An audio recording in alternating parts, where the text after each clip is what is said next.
3, 2, 1. Yo, what's going on, Arkansas Razorback fans? Welcome. Again, I hope you guys had a happy Thanksgiving last week. Hope you had a good weekend. I know it could have gone a hell of a lot better. At least certainly. Well, yeah, a lot of things could have been a lot better over the last several days. Still no signs of a new offense coordinator for the University of Arkansas. Coach Kennedy has not been fired yet. Been a lot of talk for sure.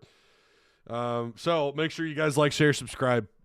Please. I'd really appreciate if you guys would do that. I know this has been the talk of the town. It's stuff like this that makes me wish I'd gone live earlier, like 11 a.m. Instead, now I'm the day 3 pitcher. At the moment, I'm day 3. So that's the only thing that kind of sucks about this. But who knows? I'll probably switch back and forth between daytime and evening shows. But all right. Where do we even begin? First off, shout out to Patreon supporters. Appreciate you guys. We had a talk today with Steven Hamner from QB Spotlight. It was awesome. Steven did an excellent job. Steven was great. We talked about Sam Pittman. We talked about the quarterback situation with KJ and what KJ should do. We talked about coordinators. We kind of threw some OC names out there. Some people, if you haven't watched it yet, you get to find out Steven's a little connected to some folks. Certainly some recruits and some people that are involved. So, just a little bit there. He doesn't lay it all out there because he can't. But yeah, so it's worth a watch if you haven't already checked it out. Got back on that legendary status today. You go, Will. I like the new avatar picture too, by the way, bud. I'm happy for you. I'm hoping that I'm thinking about heading down to Little Rock. I'm really considering that. So I'll be in your DMs if I do decide to go down to Little Rock. Just got off work. Well, I'm happy for you, Fish. That's always a good time, isn't it? That's always a good time when you're getting off work. All right. Let's get started first off with, again, there's a Twitter handle that folks are just kind of going nuts over. Apparently he's legit. I would kind of challenge. I would push back on some of the stuff this Twitter handle has, what they've had to say. But they've been vouched for. I believe Mike Irwin vouched for this individual. Hey, they pay for the blue check mark after all. Isn't that all it takes these days? Pay for the blue check mark. Hog Insider, at Hog Insider 101, your number 2 trusted insider for all things related to everything you already know about. Clever.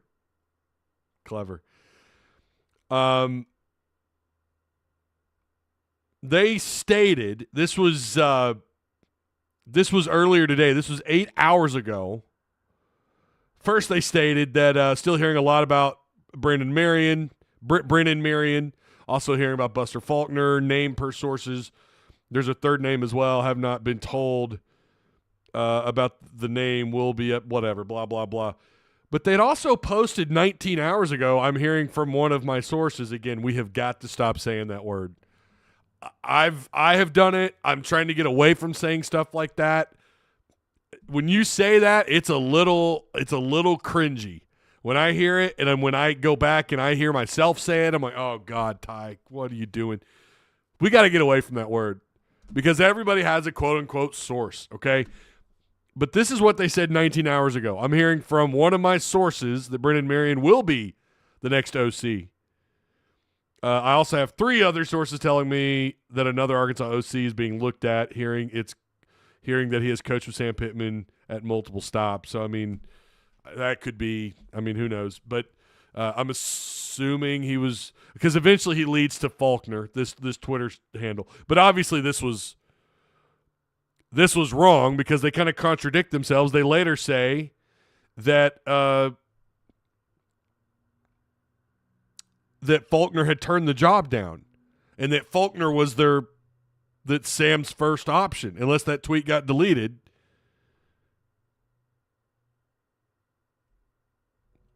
Did they delete a tweet? No, they didn't. Here it is. Well, this is per sources. I'm hearing that Coach Kennedy is out as offensive line coach from the Razorback football program. Listen, I think we can all assume Kennedy's fired. I think we can all assume that, so anybody could tweet that. But, again, Mike Irwin has vouched for this Twitter handle. So they must have deleted the other tweet where they had stated that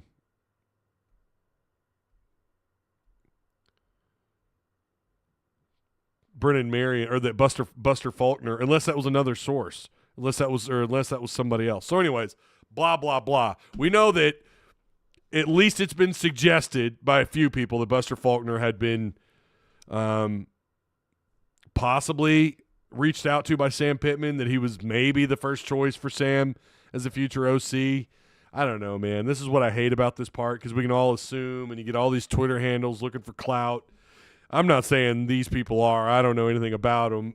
They might have legit people. I don't know. There's some there's some things here that don't make a lot of sense, but and I think it's also, I think everyone's assuming Kennedy's gone. I think anyone could say that, right? Oh, I heard he's fired. Well, guess what?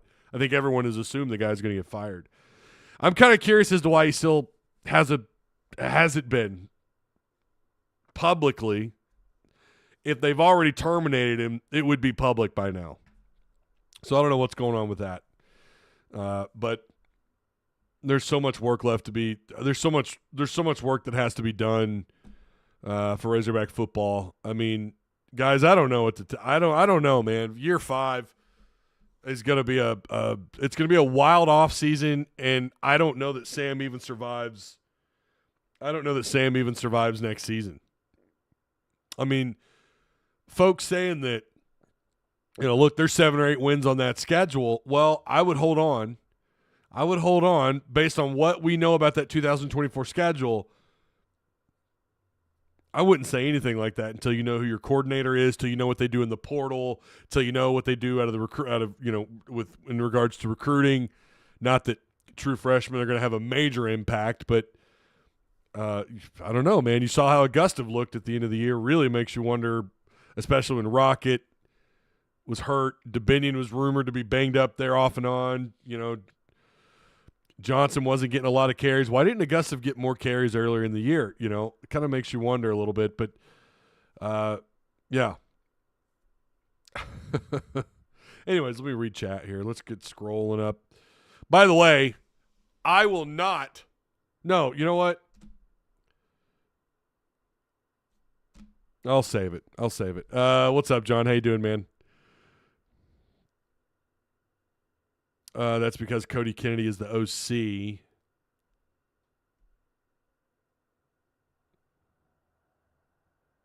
There is no future in Arkansas football until this man is fired, says Curtis Tay. Ain't nothing like Ty on this drive home. Well, good, John. I appreciate you listening while you're driving. To answer your question on the title of the video, yes, the right OC can possibly get this turned around.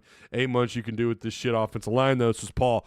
Yeah, no, I'm okay. I mean, we're going to go over some stuff here in just a minute that's pretty bad, and I don't disagree at all, Paul. I think it can be saved, but it's going to take a hell of a lot, and it's going to take something that we were told once upon a time ago, which was, 3 weeks ago, the NIL's in deep shit, and then we find out a week later or so that, nope, the NIL's fine. Buster Douglas is our new OC. He beat Tyson. All right.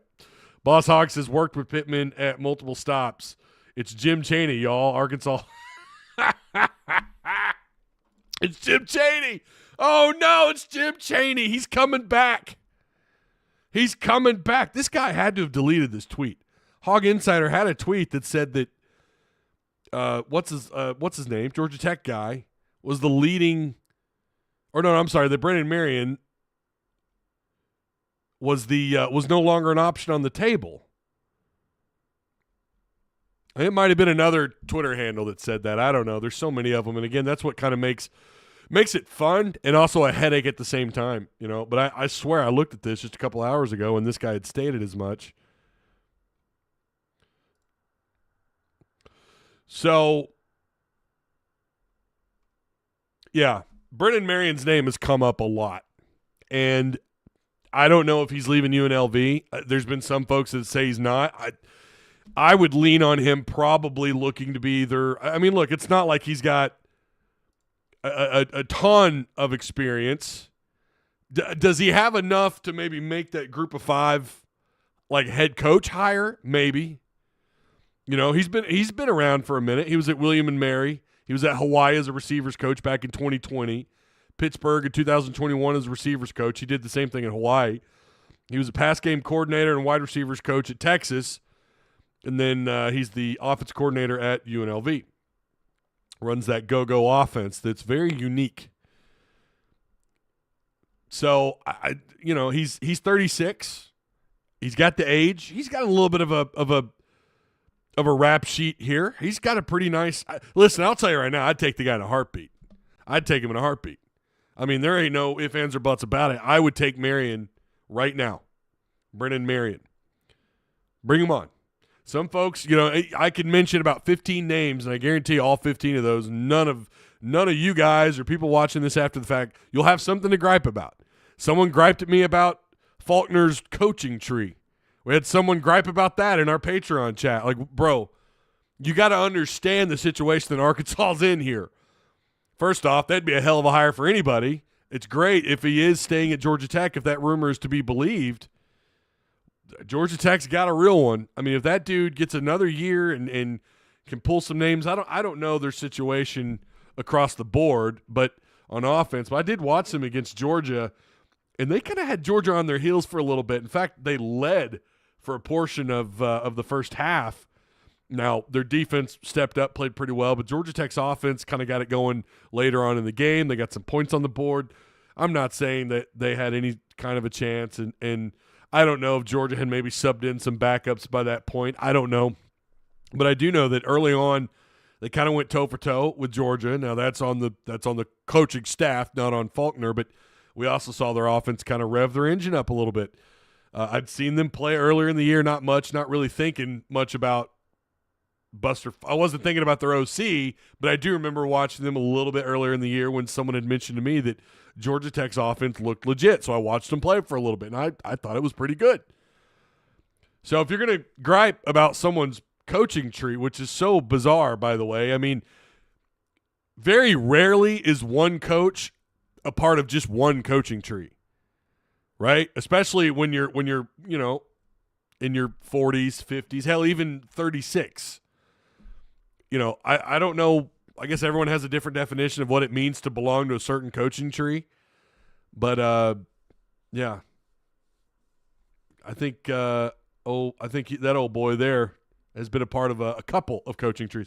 So, yeah, I'm looking at results. That's what I'm looking at. Okay, I'm looking at what they did. And it's also the ACC. I also understand that. But, again, we're going to start splitting hairs. What conference does UNLV belong to, right? And yet a lot of people are screaming about Brennan Marion for, perfectly reasonable reasons. Who you going to get if it ain't Gus Malzahn? I don't want it. Oh, Lord.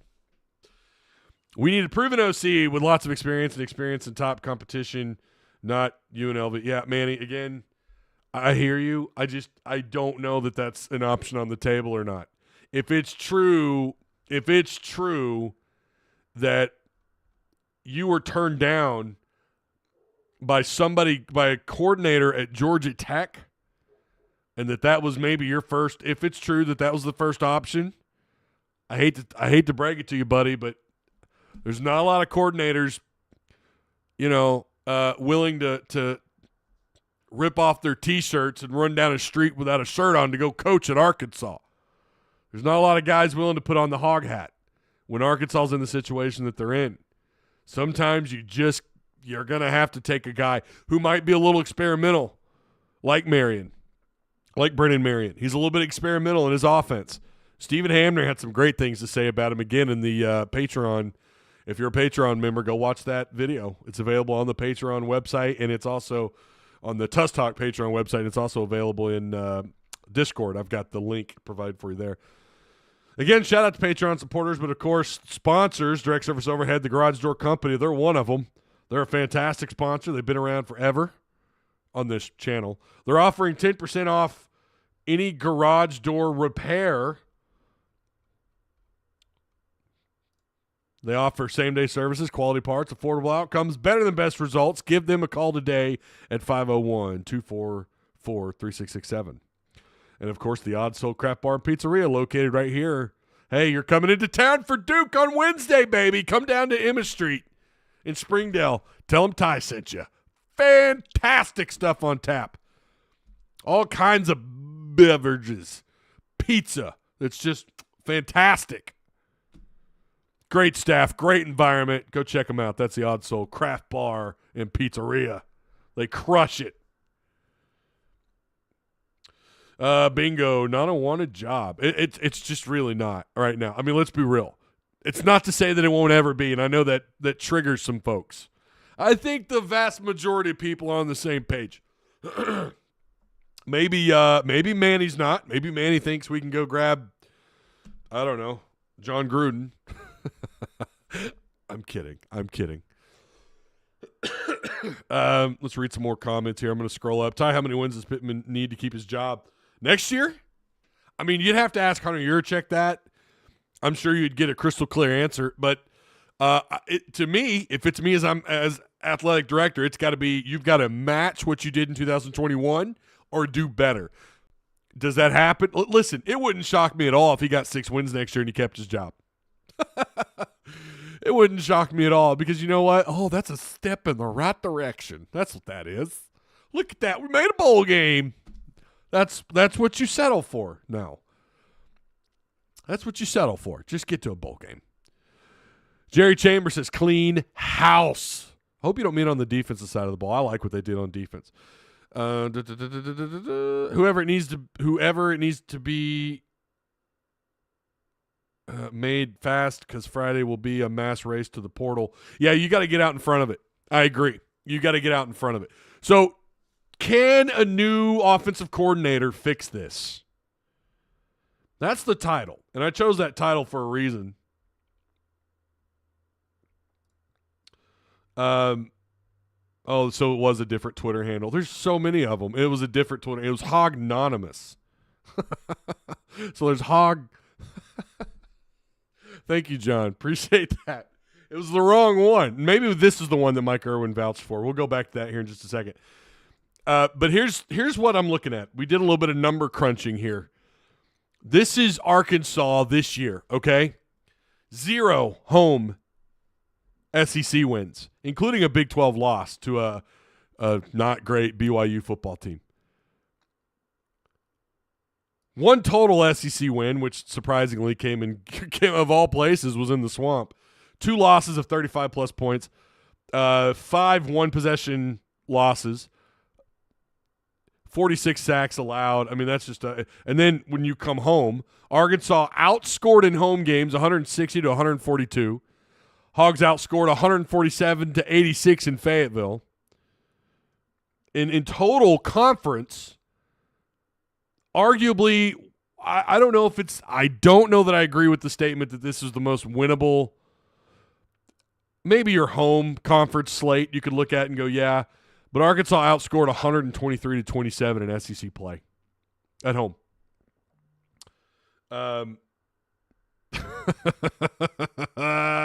Horrible.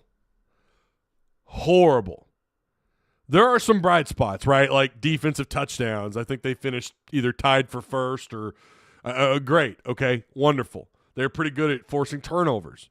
You know, defense can't be blamed for all the, for the points that were given up other than Mizzou. I mean, I don't know what else to say. Mizzou, it looked like everybody let go of the rope. Auburn, I don't know how you explain that. I mean, the offense did put them in some tough spots. Special teams over the last several weeks with shanked punts, penalties, just all sorts of different things going on here. Does an offensive coordinator fix all this? Just keep in mind, Fountain is probably going to keep his job. Let that sink in. Fountain is likely to keep his job. I thought he was off to a great start this year, even after the 2 shanked punts in one game. I said, oh, well, okay, but Max Fletcher still went on. Look what he did against, I don't remember if it was Alabama or Ole Miss, where he had a bunch of punts behind the 20, averaged over like 48, 49 yards per punt, which is really good, by the way. I think Fletcher ended up Well, I mean, when you punt the ball as much as Arkansas does, but Max Fletcher ended up as one of the top SEC punters in total punted yards. Isaiah Centennial did a great job on punt returns this year, averaged like top 2, top 3 week in and week out in the SEC in total punt return yards. I don't mean week to week. I mean just his overall numbers. Yeah, I mean, there were some weeks where, punt return, where it was the blocking on some punt returns. You still had penalties, right? Not as much, not as consistent as before, but they still happened, and I feel like still far too frequently. The issue with Centennial bringing out kicks this year was really strange. And they said if I remember right, and please correct me if I'm wrong, Centennial, they left it up to Centennial to bring the ball out. And a couple times, maybe more than a couple times, he made a bad decision. And then the coaching staff got involved. I think it was Missouri where we saw him wave off a kick return. So that was a good little special teams adjustment there. Nope, Centennial, not again. But it's still all the issues that this team faced in 2023, all their struggles, all the challenges that they never overcame, the problems up front on the offensive line. Remember, you're year 4, and this is still Sam Pittman's football team. And if you have the reputation of being one of the greatest offensive line coaches the SEC's had for the last, when he was here the first time and when he went to Georgia, when you have the reputation that you have and the recruiting strengths among, the top of the country as far as getting who you want, well, that's easy to do when you're at Georgia. But he did it here too. Let's not act like he didn't. Let's not act like the offensive line when he was here was bad. It certainly was not. How you let it as the head hog. If you're going to put it on Kennedy, fine. But at the end of the day, the hire was made by Pittman. And it goes back to Dan Enos. That hire was made by Pittman. He made the right moves on the defensive side of the ball. I agree with that 110%. 110%. I agree that was certainly –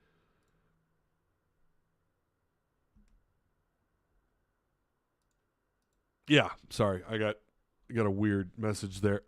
But they are in such a tough spot in so many different areas. I do believe, however, you can fix this. Now, when I say fix, put a better product on the field and maybe put himself in a position where he can keep his job long term. He's going to have to knock it out of the park. He's got to make the right hire. The portal's about to open. You got another Michigan State. You got 2 more Michigan State guys in the portal, I think, today alone. I think a freshman quarterback and another offensive lineman in the portal. Maybe you start poaching those guys. I don't know. If it's true that the NIL is up and up and up after we were told it was down, down, down, well, by God, if they fit, you go get them. Obviously, I hope you're doing your research. I hope you're analyzing. I hope you're doing that thing you're supposed to do as a head coach and making sure you get the right fit for the guys up front that you want. But also, how many guys can you take, before you actually have your OC hire? So you have to make that OC hire ASAP. They have to make that OC hire right now. This has to be, I think, by Wednesday. If we don't hear something, I'm not going to blame people for being pretty concerned. I'll just say that. It is certainly something that needs to be addressed. Morgan Turner was a hell of a hire. Morgan Turner was a good hire. When you lose arguably one of the best freshmen in the SEC at the time, PFF certainly agreed, Pro Football Focus agreed, and I think fans would agree. And then for him to go down and Ty Washington to then step up into that role, that's got to speak to what's going on in the tight end. Wait for it before I trigger anybody. Trigger warning. I'm going to say the word. The tight end room. Still can't believe saying the word room triggered somebody. But what do you expect? We're all soft today. Fluffy boy outdoors. We are so screwed. A crap tornado in the minute of a crap hurricane. Oh, in the middle of is what you're trying to say. Okay. Yeah, I figured. Sam keeping his job should be contingent on who he gets as an OC, says Lyle Deaton. Well, maybe Hunter Yurchek's on board. What kind of conversations are being had behind the scenes, right? You can't attack the portal yet. You can't really. I mean, I'm sure they are making contact with people, but they have got to go out and get somebody. Now, again, one of the things I like about UNLV, and again, we discussed this earlier today on our Patreon show, 19th in the country, points scored per game at 36 points a game. A somewhat balanced offense, 190 yards. You remember Sam said he wants someone who can run the ball and play with some tempo. That's what UNLV does. 190 yards of offense on the ground. That's good enough for 26 in the country. And then they're floating around the top 50 in total passing yards per game, just south of 240 yards a game. So, and he's pretty well connected apparently in Texas. I mean, obviously he was there briefly, but he's a name. I mean, this is a guy I think that should stand out. And you know, I don't know, maybe you can – how many connections does he have in Virginia? You know, he's from Virginia. Can you go out there? Can you go out east and make some connections? And he played in the league as well. He played for Miami in 2009. But, again, he's got a pretty decent resume here. Hawaii, well, it started kind of – I guess realistically it started with Arizona State back in 2015 where he was the offensive quality control assistant. And then he moved on. He coached at Howard for a year, William & Mary, Hawaii, Pittsburgh. Texas, he was the pass game coordinator and wide receivers coach. So, again, I don't want to obsess about one name because you know how this goes. It's never the guy you think it is. It never is. I mean, who would have thought Travis Williams, right? You know, who would have thought that he would go grab the Florida State, the guy that helped build that fantastic secondary that was the Florida State secondary. I can't stress enough how just important it is that they've got to do something with the offensive line. I don't know. It's been suggested that they wipe the offensive line clean. You can't have any starters. Well, that's tough. I mean, I don't know very many offensive lines that are productive that had to replace all 5 starters up front. I don't know. I guess the answer to that question is, okay, how many quality guys do you get out of the portal? And when you say wipe clean, do you just mean the starters? So you mean the guys that maybe were battling for starting spots? Do you mean Patrick Kutas? I think Patrick Kutas has a ceiling, man, a good high ceiling. I think Patrick Kutas could be a really good player. I'm not suggesting he's a future top 3 NFL, a future top 3 round draft pick.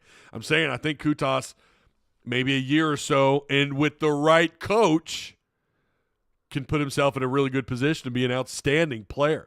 Chambly.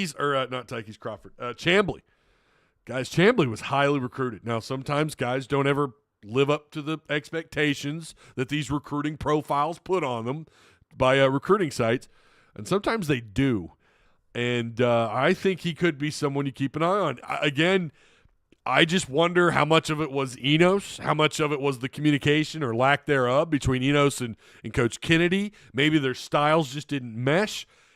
Their offensive line, there were certainly signs last year. There were certainly signs, and I don't blame anybody for saying, you know what? Yeah, we need to probably at least replace three of these guys and maybe move in a different direction. I don't blame anybody for thinking that, especially based on what we saw last year and who came back this year. You were missing a guy. You were missing both your tackles. I don't know if cleaning house there is the right spot. I don't think it's the right thing to do. I don't think you wipe out everybody. But if you want to talk about the just replacement of those starting 5, again, that's hard to do. I doubt that happens, but then again, you never know. It could be 4 guys they end up replacing and only bringing 1 guy back. I don't know. So we have to trust. I mean, again, maybe you haven't let Kennedy go. Maybe that's why, because you're still waiting on that OC to maybe bring his guys with him, right? Maybe that's what we're kind of waiting on. Maybe that's what we should have done to begin with. Maybe bringing Enos in and not letting him bring in his own guy. I don't know how easy that is, or someone he's worked with before in the past. Maybe that's where you started to mess up, besides hiring Enos to begin with. But goodness, there's so much work for this team. There's so much they need to get accomplished, and they've got to crush it in the portal. Okay, I don't know that I've ever seen on either side of the ball where you had to start over fresh. And then that end up being a good thing. You know what I mean? But I understand where people are coming from when they say we need to wipe everybody out. This is bad. This is, it needs to come down. This whole roster, everybody on the offensive side of the ball. I don't blame anybody for thinking that based on the product that we got on the field this year. I don't blame anybody for that.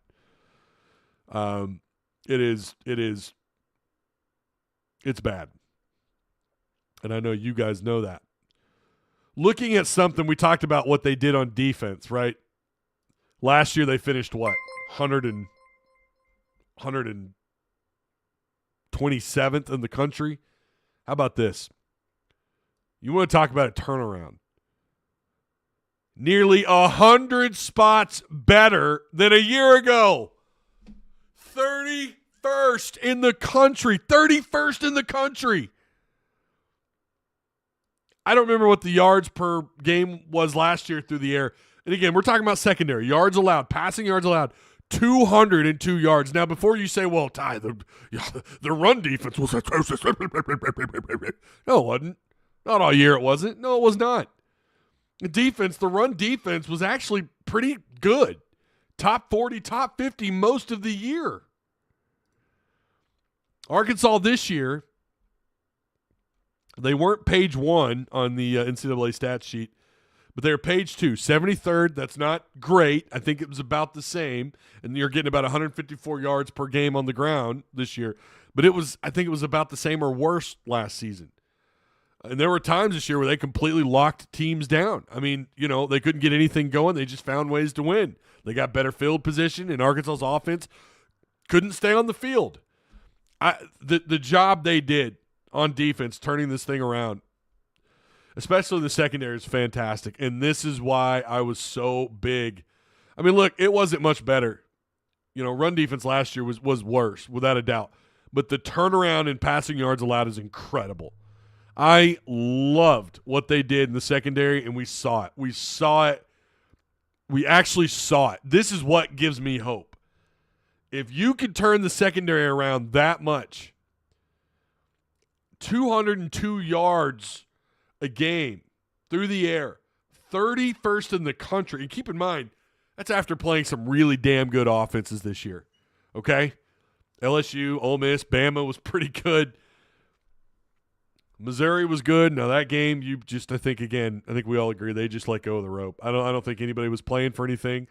I hate to say it, but Drinkowitz might have been right. Arkansas wasn't there to play a football game. They were there to fight. I think there's truth in that. We can make fun of him for that comment. God knows I love making fun of that guy. But you know what? We're not in a position to do that. Right now, Drinkowitz owns Arkansas, and that statement that he made was 100% right, or at least 90% right.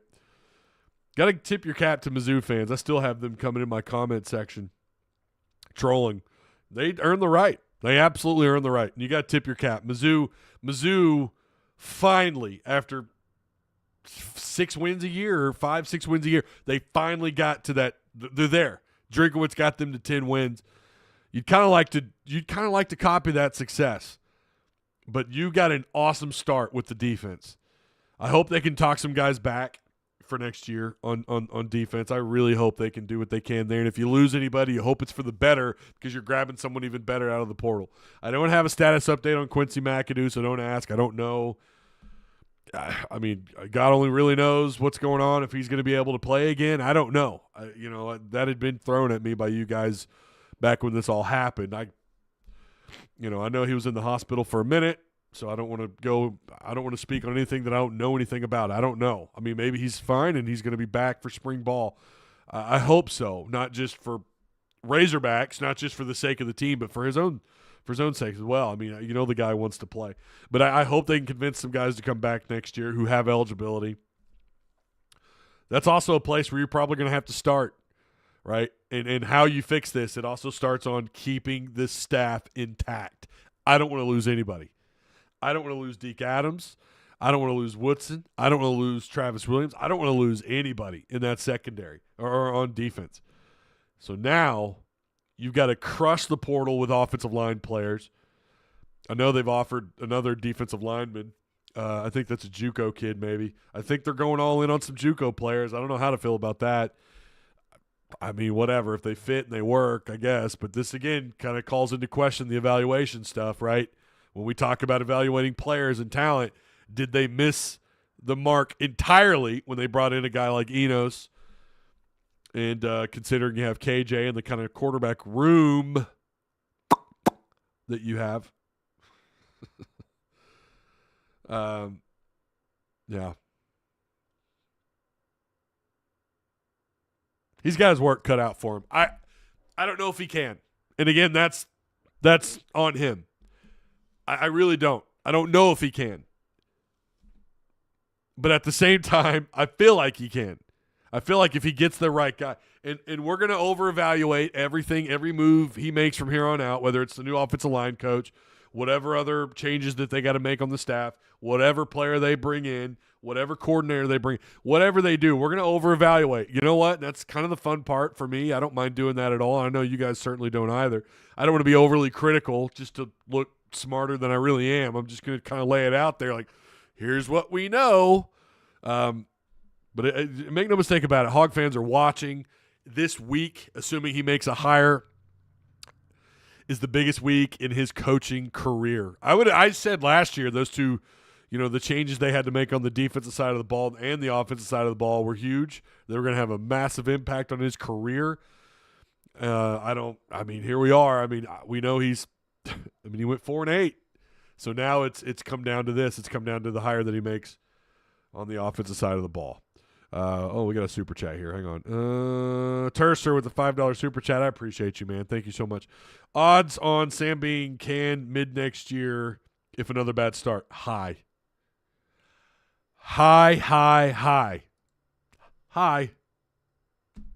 That's what he's looking at. It's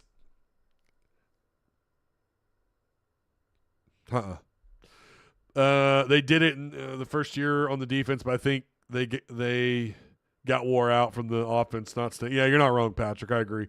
Recruiting worries me most. We have coach who will clearly be on the hot seat. Why would a kid want to come here knowing that? And again, the same thing can be said about an offense coordinator, right? Locker room, living room, quarterback room. I swear to God, go back and look. There's one of my lives. Someone is complaining about me using the word. If our defense plays like they did this year with a top 45, with a top 45 to top 60 offense, we will be solid. Yeah, and I hear you, James. I think it's a little more complicated than that. Like, you got to have everything kind of come together, right? They got to be better. Like, special teams has to be. Oh, Lord. Hey, speaking of special teams, they got to keep Centennia, man, and a guy who I feel like they underutilized. I know a lot of you agree with that as well. I don't have a problem with our defense. Yeah, I don't either. We never know at start of the year what we have because we never put weak teams away to get a lot of the backups on the field, says Mark Douglas. It's a good point. It certainly helps when you blow somebody out and you can rotate your 2s and 3s in. That's, I think, what part of what makes some of the good teams even better. What makes the great teams even greater is they get the opportunity to know what they have to work with because they can blow somebody out, and by the end of the third quarter or the beginning of the fourth quarter, they're putting in the 2s and 3s. They're rotating guys in and out. They have a better idea of what to work with. Arkansas, they were only in that position once this year, and that was against a really piss-poor football team to start your season off down in Little Rock. Will KJ be back? I don't know. I don't know. I really don't. That's a tough one. It sucks to sit here and talk about a guy who fans want to get rid of, who put he took abuse for the state of Arkansas. He took abuse for this program. Now I feel it. He did that for money, for NIL, whatever. He took a beating and broke records. But at the same time, it's going to depend on what kind of coordinator they go after, who wants the job. I don't know. I know a lot of people want to move on. And based on what we saw in 2023, it didn't look like KJ progressed. But again, how much of that is on KJ Jefferson? How much of that is on offensive line? Dan Enos, Coach Kennedy, these guys not having a good install week, not getting done what you need to be done to get prepared, not putting a better product. How much of that is on KJ versus the guys around him? I think the wide receivers were, listen, they were mid. They were mid at best. I mean, they were.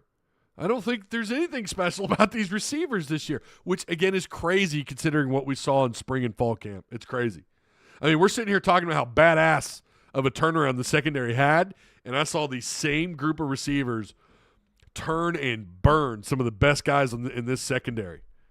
I don't know why it never transpired onto the field. No idea. Putting Criswell, he's better in practice, some random person. It's crazy how quick Hog fans are to move on when he leads the school. Exactly, and I agree, Steph. I'm not. I don't. That's hard. That's hard for me, man. He's honestly, and I'll stick by it. He's still one of my favorite quarterbacks to play the game. He's one of my favorites. Apparently, I have someone at my door, and my wife is not home. I can hear my kids in there. Anyways, we need KJ back. Just saying, or someone that can get the other quarterbacks ready. That last game may have messed Criswell's head up. William Watkins says KJ is gone. His IG says so. Yeah, probably. I have as much faith in Pittman turning this around as I do in us writing a readable comment for Ty.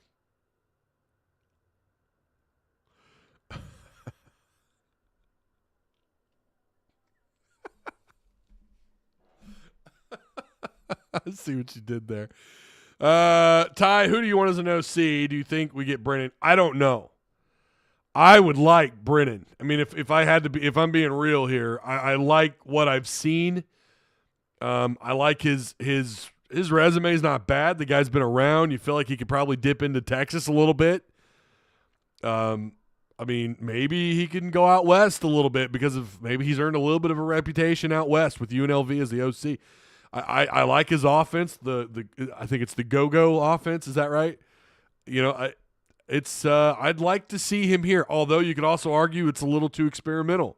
Maybe you want someone with a more familiar offense and one that's a little bit more proven.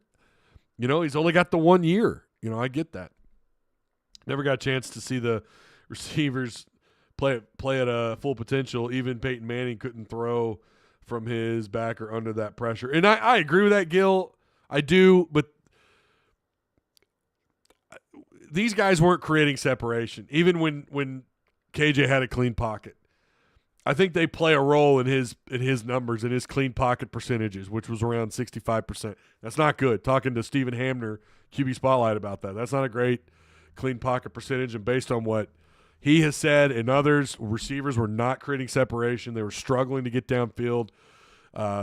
Most of, if not all, of Tesla's catches or targets, he was contested. And that's usually a sign of not being able to create separation. Again, that's from people who know a lot more about wide receiver play than I do. I'm not saying that they were all the problem, and I agree KJ was never given time to throw the ball. I agree with that. We're trying to beat a really big fart out of a really dead horse at that point, or at this point, but it just kind of is what it is. I haven't really been that impressed, honestly, the last 2 years with the group of receivers. I just haven't. I just haven't. I'm sure they're great kids. I'm sure they are. Great young men. But just haven't really been special on the field. This year, less than the year before because of poor offensive line play. Update on KJ. We don't have one at the moment. Unless something broke while I'm live, because we all know how that works. Steph says, I just don't feel confident Pittman can sell himself after this losing trend.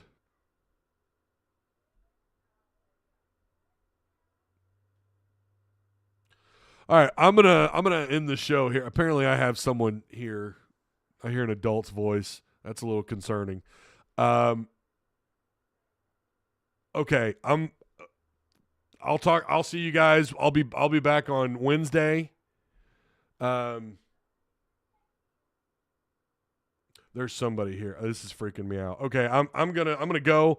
Like, share, subscribe. I'll see you guys. Just make sure you're subscribed and you have the notification bell clicked. I do appreciate you. All right, I'll talk to you later.